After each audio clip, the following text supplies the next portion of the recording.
Morning. Chhatrapati Shivaji, Atmanirbhar Bharat, organic farming, Veer Savarkar, self reliant Bharat, renewable energy, Netaji, flag point news, Shri Vijayapuram. ఈ రోజున నేను మాట్లాడబోయే విషయం వీర సవర్కర్ ఇంటర్నేషనల్ ఎయిర్పోర్ట్, శ్రీ విజయపురం నుండి అల్లూరి సీతారామరాజు ఇంటర్నేషనల్ ఎయిర్పోర్ట్, భోగాపురం. ఇక్కడ వీర సవర్కర్, అల్లూరి సీతారామరాజు వీళ్ళిద్దరి యొక్క త్యాగాలు, మన స్వాతంత్ర పోరాటంలో వీళ్ళ జీవితాలు ఏ విధంగా త్యాగం చేశారన్నది మీకు అందరికీ తెలుసున్న విషయమే. ఇక్కడ ఈ క్షీరసాగర మదనంలో మనకి విష్ణుమూర్తి మోహిని అవతారంలో వచ్చి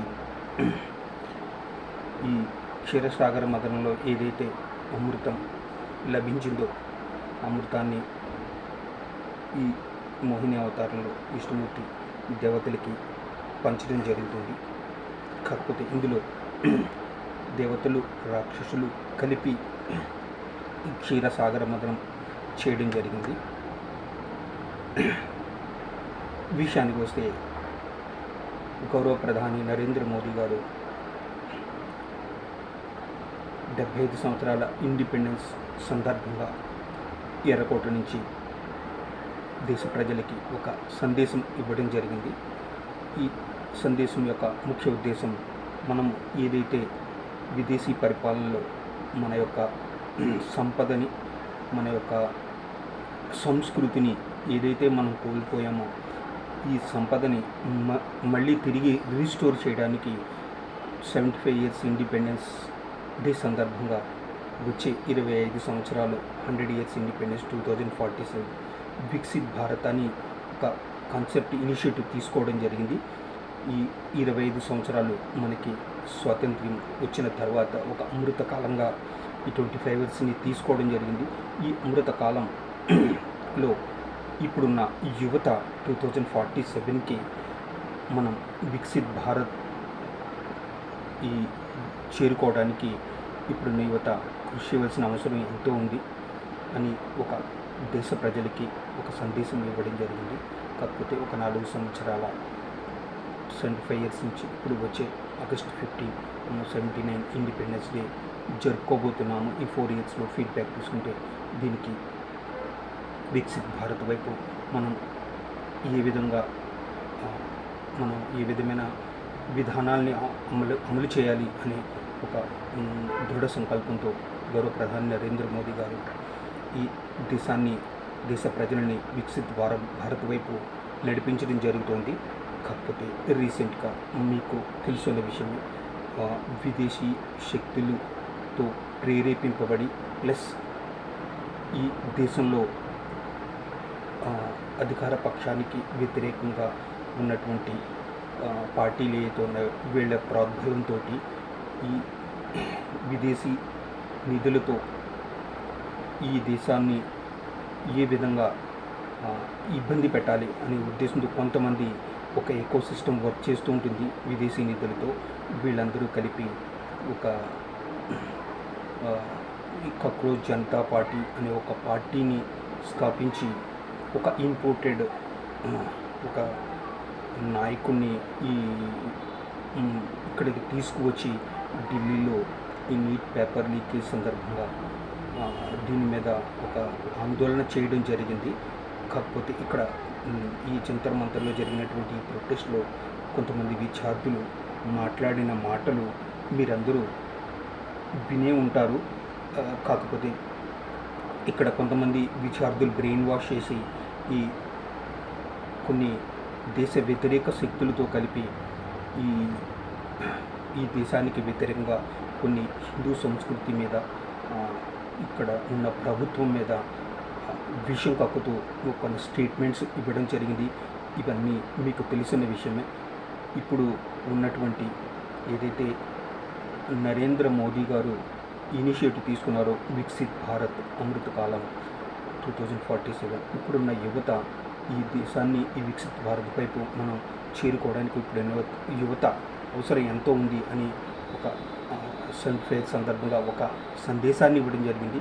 కాకపోతే కొంతమంది యువత ఈ విదేశీ శక్తులతో ప్రేరేపింపబడి ఈ రోజున మన దేశానికి వ్యతిరేకంగా ఇప్పుడున్న యువతని తప్పుదారి పట్టే ప్రయత్నాలు చేస్తున్నాయి. మనం వికసిత్ భారత్ వైపు అడుగులు వేయకుండా వ్యవస్థలో కొన్ని లోపాలు ఉంటాయి. ఇంత పెద్ద దేశము, ఇంత బ్యూరోక్రసీ, వీటిల్లో కొన్ని లోపాలు జరుగుతుంటాయి. ఈ లోపాలను సరిదిద్దుకొని భారతదేశ ప్రభుత్వం, ప్రజాస్వామికంగా ఎన్నికబడిన భారతదేశ ప్రభుత్వం వికసిత్ భారత్ వైపు అడుగులు వేస్తోంది. దీనికి ప్రజలు ప్లస్ ఇప్పుడున్న యువత సహకరించాలి. ఈ విదేశీ శక్తులతో జరిగేటటువంటి మన దేశ ఆర్థిక వ్యవస్థ మీద జరిగేటటువంటి కుట్రలు ఇవన్నీ మీకు అందరికీ తెలుసున్న విషయమే. ఇక్కడ మనం క్షీరసాగర మథనంలో ఏ విధంగా ఒక హాలాహలం అనే ఒక విషం బయటికి రావడం జరిగింది. దీన్ని సాక్షాత్తు పరమశివుడు దీన్ని తన కంఠంలో బంధించడం జరిగింది. ఇదే విధంగా మన వికసిత్ భారత్, ఈ అమృతకాలం వికసిత్ భారత్కి ఒక ఆర్థిక క్షీరసాగర మథనం నరేంద్ర మోదీ గారి ప్రోత్సాహంతో జరుగుతుంది. దీంట్లో కొంచెం అలాహలం కూడా వస్తుంది. ఈ దేశ ప్రజలు ఇప్పుడు మనం చూస్తున్న జంతర్ మంతర్లో జరిగినటువంటి ప్రొటెస్ట్ దేశ ప్రజల్ని, దేశ జాతీయవాదుల్ని ఎంతో మనస్పర్ధకు, ఈ ఒక మనస్తాపానికి గురి చేసే విధంగా ఈ కొంతమంది యువత మాట్లాడడం జరిగింది. ఈ దేశం అంటే కొంతమంది యువత ఈ మా దేశాన్ని మాకు ఇచ్చివేయండి, మీకు పరిపాలన చేత కాకపోతే అని మాట్లాడడం జరుగుతుంది. అసలు 1947లో మనకు స్వాతంత్ర్యం వచ్చింది. 1947 నుంచి 2014 వరకు మన దేశంలో ఉన్నటువంటి ఈ నాయకులు ఎవరైతే ఉన్నారో విదేశీ శక్తులు నడిపించే ప్రభుత్వాలు మాత్రమే ఈ దేశాన్ని పరిపాలించడం జరిగింది. 2014లో నరేంద్ర మోదీ గారు అధికారంలోకి వచ్చిన తర్వాత మన ఆర్థిక స్వాతంత్ర్యాన్ని సాధించడం. దీనికి 2014 ముందు ఆర్థిక వ్యవస్థ ఎలా ఉంది, ఈ 12 సంవత్సరాల నరేంద్ర మోదీ గారి ప్రభుత్వంలో మన ఆర్థిక వ్యవస్థ పరిస్థితి ఏమిటి, మన ఉద్యోగ అవకాశాలు ఏమిటి, కొత్తగా మన ఇన్ఫ్రాస్ట్రక్చర్, రైల్వే స్టేషన్స్ కూడా మనం ఎయిర్పోర్ట్స్తో సమానంగా తీర్చిదిద్దుకోవడం జరుగుతుంది. ఈ రైల్వేస్, వందే భారత్ ట్రైన్స్, ఇట్లాంటి ఇన్ఫ్రాస్ట్రక్చర్ అన్నీ కూడా ఎంతో డెవలప్ చేయడం జరుగుతుంది.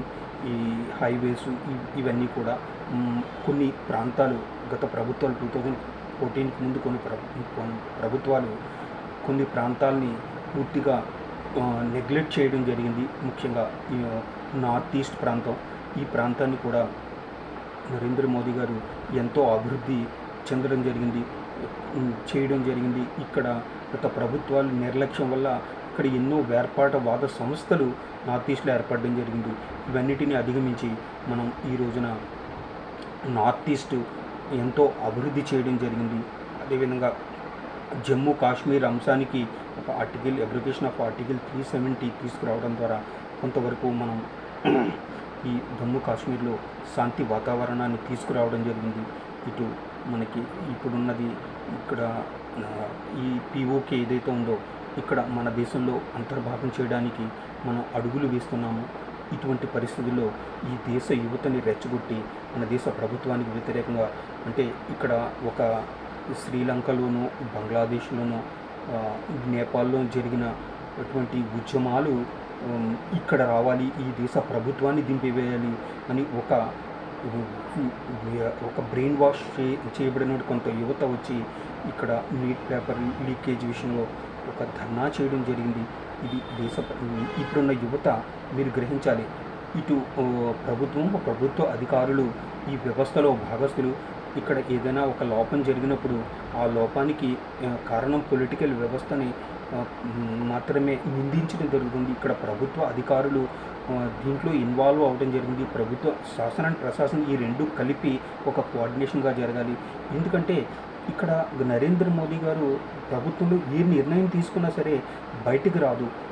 ముఖ్య ఉదాహరణ ఇటు మన మ్, ద్రౌపది ముర్ము గారిని దేశ రాష్ట్రపతిగా जो ఎన్డీఏ క్యాండిడేట్గా నియమించడం జరిగింది. ఈ విషయం ఆవిడ నామినేషన్ వేసే వరకు కూడా దేశ ప్రజలకు తెలియలేదు. అదేవిధంగా ఒక రాజస్థాన్, మధ్యప్రదేశ్ ముఖ్యమంత్రుల్ని, ఒక యువకుల్ని తీసుకురావడం జరిగింది. ఇది కూడా బయటికి రాలేదు. ఇంత పగడ్బందీగా నరేంద్ర మోదీ గారి ప్రభుత్వం పనిచేస్తుంది. ఇటువంటి వ్యవస్థలో ఒక బ్యూరోక్రసీలో ఉన్నటువంటి కొంతమంది అవినీతి అధికారులు ఈ ఈ పేపర్ లీకేజీ ఇట్లాంటి కొన్ని అక్రమాలకి పాల్పడడం జరిగింది. దీని మీద కఠిన చర్యలు తీసుకోవడం జరిగింది. మళ్ళీ దీనికోసం ఒక కఠిన చట్టాలని కూడా పార్లమెంట్ ద్వారా ఈ రోజున పార్లమెంట్లో బిల్ పాస్ అవ్వడం జరిగింది. భవిష్యత్తులో ఇలాంటి పేపర్ లీకేజీలు జరగకుండా ఇది దేశ యువత గ్రహించాలి. ఎప్పుడైతే మనం వికసిత్ భారత్ వైపు మనం అడుగులు వేస్తున్నాం, దేశంలో ప్రపంచంలోనే అత్యంత బలమైన ఆర్థిక వ్యవస్థగా నరేంద్ర మోదీ గారి సంకల్పం ఎప్పుడైతే తీసుకున్నారో, విదేశీ కుట్రలు మన దేశం ఇది విదేశస్తుల నుంచి ఇంపోర్ట్ చేసుకున్న లీడర్స్ ఈ దేశంలో సమస్యలు ఉంటాయి, సమస్యలను ప్రొటెక్ట్ చేయడం గురించి ప్రభుత్వం మాట్లాడటం లేదు. విదేశీ శక్తులతో కలిపి మన దేశంలో అల్లర్లు సృష్టించడానికి ప్రయత్నాలు జరుగుతున్నాయి. నరేంద్ర మోదీ గారి ప్రభుత్వాన్ని దించడానికి ప్రయత్నం. ఈవేళ నరేంద్ర మోదీ గారి ప్రభుత్వాన్ని దించడమే ఈ దేశానికి మంచిది అనే ఒక బ్రెయిన్ వాష్ యువతలో సృష్టించడం జరుగుతోంది, ఒక బ్రెయిన్ వాష్ చేయడం జరుగుతోంది. ఇది దేశ యువత మీరు గ్రహించాలి. అంటే ఇక్కడ మా దేశాన్ని మాకు తిరిగి ఇచ్చివేయండి, నరేంద్ర మోదీ ప్రభుత్వం నుంచి మాకు ఆజాదీ కావాలి అని అడుగుతోంది. అంటే ఇక్కడ ఈస్ట్ ఇండియా అనే కంపెనీ, ఇండియా అలయన్స్ అని ఈస్ట్ ఇండియా కంపెనీ ఒక కంపెనీ పేరు పెట్టుకుని ఈ రోజున 2024 ఎలక్షన్స్లో చావు దెబ్బతినడం జరిగింది. ఈ ప్రతిపక్షాలన్నీ ఇక్కడ మన దేశ స్వాతంత్ర్యం కోసం ఈస్ట్ ఇండియా మీద పోరాటం చేయడం జరిగింది. ఇప్పుడు మన దేశ స్వతంత్రం నిర్ణయ సావర్నిటీగా మన దేశం కోసం హితం కోరి నిర్ణయాలు తీసుకుంటుంది. ఇప్పుడున్న ప్రభుత్వాన్ని ఈ ప్రభుత్వం దిగిపోవాలి, మా దేశాన్ని మాత్రం ఈస్ట్ ఇండియా కంపెనీకి ప్రేరేపితమైనటువంటి యువత ఈ రోజున మన దేశం ఏదైతే మన స్వాతంత్ర్యం సంపాదించుకున్నామో ఈ స్వాతంత్ర్యాన్ని తిరిగి ఈస్ట్ ఇండియా కంపెనీకి చేతుల్లోకి తీసుకువెళ్ళడానికి ఇప్పుడు ఈ భారతదేశంలోని విదేశీ శక్తులతో కలిపి మన దేశ యువతను బ్రెయిన్ వాష్ చేసి ఈ కుట్ర పన్నడం జరుగుతోంది. ఇప్పుడున్న యువత అర్థం చేసుకోవాలి. ఇప్పుడున్న యువత ఈ రోజున ఈ జంతర్ మంతర్లో జరిగినటువంటి ఈ ప్రొటెస్ట్ వెనుక ఉన్న కుట్రలు మీరు అర్థం చేసుకోవాలి. ఎటువంటి నేర చరిత్ర కలిగిన వ్యక్తులు ఈ ప్రొటెస్ట్ మీకు సపోర్ట్ చేస్తున్నారు. దీనికి మీకు ఈ పోస్ట్ ప్రొటెస్ట్లో ఫస్ట్ ఏదైతే ఒక మీటింగ్ పెట్టడం జరిగింది, అభిజిత్ దీప్కే ఇండియాకి రావడం. ఇక్కడున్న వ్యక్తులందరూ కూడా ఒక ఎకోసిస్టమ్, భారతదేశం ఎదగకుండా స్టేట్మెంట్లు ఇచ్చేటువంటి కొంతమంది వ్యక్తులు మాత్రమే ఈ పార్టీ వెనకాల ఉండడం జరిగింది. ఇప్పుడు ఇదే వ్యక్తులు కొంతమందిని బ్రెయిన్ వాష్ చేసి ఈ జంతర్ మంతర్ దగ్గరికి ఈ ప్రొటెస్ట్కి ప్రేరేపించడం జరిగింది. విదేశానికి వ్యతిరేకంగా కొన్ని స్టేట్మెంట్స్ ఇవ్వడం జరిగింది. ఇది దేశ ప్రజలు ప్లస్ మన యువత ముఖ్యంగా గ్రహించాలి. మీ బంగారు భవిష్యత్తు మీరు పాడు చేసుకోవద్దు. విదేశీ శక్తులు ఉండొచ్చు, అభిప్రాయ భేదాలు ఉండొచ్చు. కొంతమందికి ఒక పార్టీ ఇష్టం, కొంతమంది ఒక నాయకులు ఇష్టం. ఇలాంటి అభిప్రాయ భేదాలు ఉండవచ్చు. ఇది వేదిక కాదు, ఒక ఐక్య వేదిక. ఒక పేపర్ లీకేజ్ విద్యార్థులకి ఇబ్బంది కలిగింది, ఆ ఇబ్బంది విషయంలో మీరు మాట్లాడండి. కాకపోతే మీరు ఒక ఇబ్బంది జరిగింది కాబట్టి మొత్తం ప్రభుత్వమే దిగిపోవాలి, ప్రభుత్వమే మారిపోవాలి అని మాట్లాడడం జరుగుతుంది. ఇటువంటి ప్రమాదకరమైన ఆలోచన విధానం యువత వీడాలి. ఏదైతే గౌరవ ప్రధాని నరేంద్ర మోదీ గారు వికసిత్ భారత్ ఇనిషియేటివ్ తీసుకోవడం జరిగింది. ఇప్పుడున్న యువత 100 years 2047కి మనకి యువత ప్రోత్సాహంతో, యువత యొక్క సహాయ సహకారాలతో మనం ఈ అమృత కాలాన్ని ఉపయోగించుకుని మనం 2040 ప్రపంచంలోనే అత్యంత బలమైన ఆర్థిక వ్యవస్థగా మనం ఎదగడానికి ఇప్పుడు యువత కృషి చేయాలి. ఇప్పుడున్న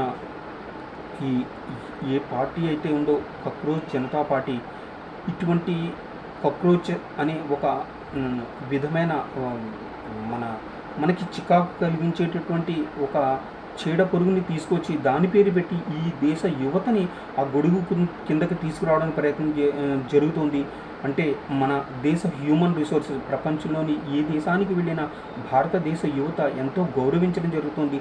అటువంటి హ్యూమన్ రిసోర్సెస్ని మనం ఎంతో నీచంగా చూసే విధంగా ఈ కాక్రోచ్ జనతా పార్టీ ఒక గొడుగు కింద తీసుకురావడానికి ప్రయత్నం చేస్తుంది. ఇటు భారతదేశంలో యువత ఒక విదేశాల్లో ఉద్యోగాలకు వెళ్ళినప్పుడు ఎంతో ఇబ్బంది పడే పరిస్థితులు మన యువతని ప్రేరేపించడం జరుగుతుంది. ఇది ఇప్పుడున్న యువత గ్రహించాలి. ఇది చాలా ఒక హేళన చేసే విధంగా, ఈ దేశ యువతని హేళన చేసే విధంగా ఈ ఈ పార్టీ ప్రయత్నం చేస్తోంది. అభిజిత్ దీప్కే నేతృత్వంలో ఇది దేశ యువత గ్రహించాలి. మన దేశ ప్రపంచంలో మన దేశ యువతికి ఎంతో మంచి పేరు ఉంది. దీన్ని దిగదార్చడానికి మాత్రమే ఇటువంటి ప్రయత్నాలు జరుగుతున్నాయి. ఇటువంటి వ్యక్తులు ఎటువంటి వ్యక్తులు వీళ్ళ వెనకాల ఉన్నారు మీరు దయచేసి అర్థం చేసుకుని, ఈ దేశ యువత, ఈ దేశ యొక్క భవిష్యత్తు మీ చేతుల్లో ఉంది.